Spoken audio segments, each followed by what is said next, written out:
I shall now review Churchill's War, Volume 2, Triumph in Adversity by David Irving. We have previously reviewed other books by David Irving, as well as by Jason Kerner, Professor Edward Dutton, and Semiagog. I reviewed them based on a number of metrics. I review them here too. Books are for reading, so does this book invite me to read. The book is 6.5 inches by 9.5 inches by 2.5 inches deep. It is 1,051 pages long, 834 pages of core content, 17 pages of appendices, 163 pages of notes, and the rest is the index. It is substantial, thick, and heavy. It is probably best read on a rest, so as to preserve the spine and the reader's hands. The title gets right to the point. The book is about Churchill's War, and so that is the title. The subtitle is Triumph in Adversity. We have all the drama of a Hollywood film, the crisis followed by the happy ending, adversity but with reassuring triumph. We can probably expect the turning point of the war to appear in the book. How interesting. On the front cover we see Churchill in RAF uniform, hatless, spectacles in hand. Here is a man in the middle of a meeting, lots of reading and formality. No nonsense, just serious business. It sets the tone for the book. Against the blue and beige-brown image is the author's name in red, the title in gold, surrounded by red to help it stand out, almost like an imprint or an emboss. Triumph in Adversity is in gold too, but it has no red highlight. In certain lights it can get lost against the background image, in other lights the gold text is the brightest part of the cover, unmissable. The spine is a soft purple, easy on the eye, with the bright gold lettering for easy recognition among a shelf of spines. The publisher, Focal Point's logo, is unobtrusive at the bottom, tasteful. The rear has a review of the book and a review of the author. That latter comes across a little defensive. The author does not need to reassure us that he is good. It smacks of protesting too much. Plus, it is a lot of words not dedicated to the book itself, and is a distraction. Fewer words and a bigger font might have sufficed. There is a nice little flowchart explaining how Mr. Irving's real history method works. It is nice, but probably unnecessary. The language used in the book is plain English throughout.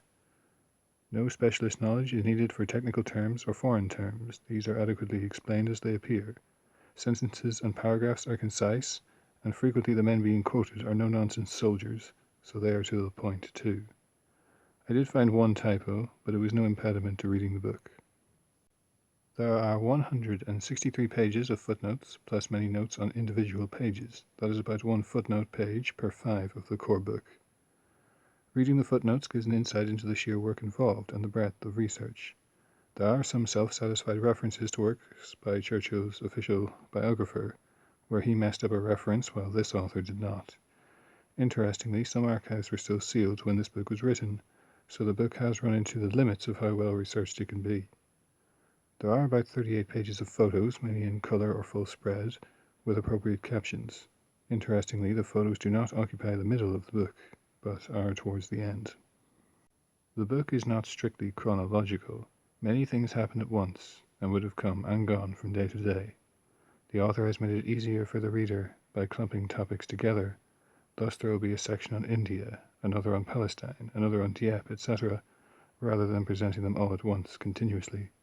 While useful, this causes the intervals between these topics to expand.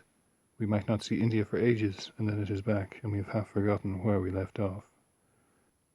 Churchill interacted with many people, so we follow some of them at times. Anthony Eden, General Eisenhower, FDR, and so on. These people took actions and decisions to which Churchill reacted, so it makes sense to follow them and then go to Churchill rather than waiting for Churchill to find out and then backtracking. At times the author breaks the fourth wall to explain where the historical records are sealed at the time of writing. Here the history is open to deduction and speculation, and the author warns us at such times. Occasionally the author will hint at what certain exchanges indicate. Was FDR planning to strike Japan first? The author seems to think so, and lets us know rather than let us think so or not. It could be that the author's opinion is based on a mountain of records that do not fit in the book, but he still needs to convey the conclusion that we would have reached had we done the research. The book covers from June 1941 to July 1943, from Barbarossa to the eve of Husky. The book is filled with adversity, and one cannot yet see triumph. The war is not won, far from it. It is bigger than ever. Britain is joined by America and the USSR as allies, and Japan is a new enemy on the other side of the world. There are disasters like Tobruk and Singapore. The Stalingrad El Alamein turning point comes, but the war goes on. It is not adversity at first with a triumphant finale like a Hollywood film. The triumph comes early and the adversity remains. The triumph is getting America into the war. Now Britain will win in the end, even if the end is not yet in sight. Triumph at what cost? We see adversity at every turn, and also retreat. The overshadowing of the British Empire by the USSR and USA begins with this triumph. Considerable adversity begins with it too. One adversity is that the USA is opposed to Britain having an empire. That could be an issue if you claim to fight to preserve the empire. There is adversity with respect to atomic bomb research. The cooperation is one way. The Americans can hardly agree to fight Germany before Japan, or to do North Africa before France, or to do the Mediterranean at all. Russia represents adversity too. Churchill insists on Arctic convoys and bombing Germany as the next best thing to a second front. Do these things hurt Germany? Do they benefit Britain? It is unclear, but still men, planes and ships are lost. Then there is Dieppe. The initiative lies with the USA and the USSR. The former must be consulted to decide what Britain can do next. The latter motivates military decisions based on appearing to hurt Germany rather than actually hurting her. Churchill sacrifices men to show that it is not just Russian men dying. He seems to sacrifice Americans and Japanese too. There is an interesting lead-up to Pearl Harbor, and whether Churchill made it happen to secure his triumph. I found that 1943 was a little light on the campaigns against Japan, while lots of time was devoted to North Africa and Admiral Darlan. Maybe the next volume will catch us up. The book ends with the mysterious and convenient death of Polish General Sikorski. It is an interesting touch that Poland and the Poles barely register in the book.